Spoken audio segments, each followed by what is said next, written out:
If it would be up to me, I mean, personally, I would do these decisions, but it's not. I'm representing 27 member states, and that is the frustration that I have.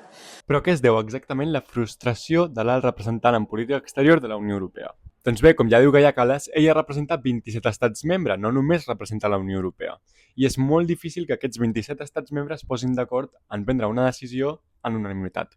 Les últimes setmanes s'ha culpabilitzat a la Unió Europea per no posicionar-se més en contra dels bombardejos dels Estats Units a l'Iran, per exemple. I també s'ha culpabilitzat sempre a la Unió Europea de no fer prou per aturar el genocidi a Palestina. Però realment aconseguir aquestes posicions és extremadament difícil, si no impossible, tenint en compte que aquestes han de passar per la unanimitat dels estats membres. És a dir, que tots han d'estar a favor. Això, a més de la lentitud en prendre les decisions, també provoca que la Unió Europea no pugui tenir un rol més actiu i eficient en el sistema internacional. Entre altres coses perquè la unanimitat és molt difícil de trobar.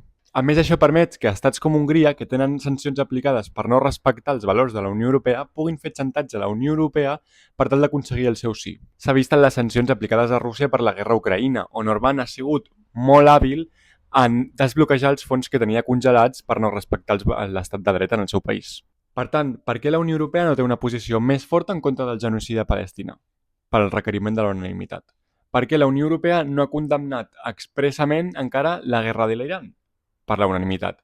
Per què la Unió Europea no s'ha posicionat més en contra de Trump en el bombardeig d'Iran?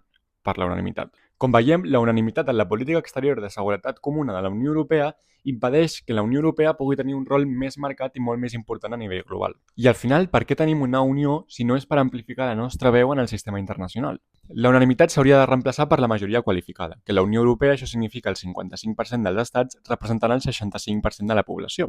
La política exterior i seguretat comuna de la Unió Europea hauria de ser una política exclusiva de la Unió Europea, permetent crear, per exemple, un exèrcit europeu o una política exterior comuna que ens permeti influir verdaderament en el món. En comptes de seguir donant competències aleatòries a la Unió Europea, hauríem de centrar-nos en reforçar aquelles que ja té, aquelles que ja ha de tenir. No volem una Unió Europea amb competències en cultura, per exemple, però sí volem una Unió Europea amb competències en defensa i en acció exterior. Volem competències que ens ajudin realment a tenir una veu en el món internacional, que per això es va crear la Unió Europea. Volem unes competències que ens ajudin a reforçar la nostra sobirania i a no dependre d'altres estats. Com ja sabeu, aquesta és la meva opinió. Sempre podeu deixar la vostra opinió als comentaris i no oblidis de seguir-nos per no perdre més contingut com aquest.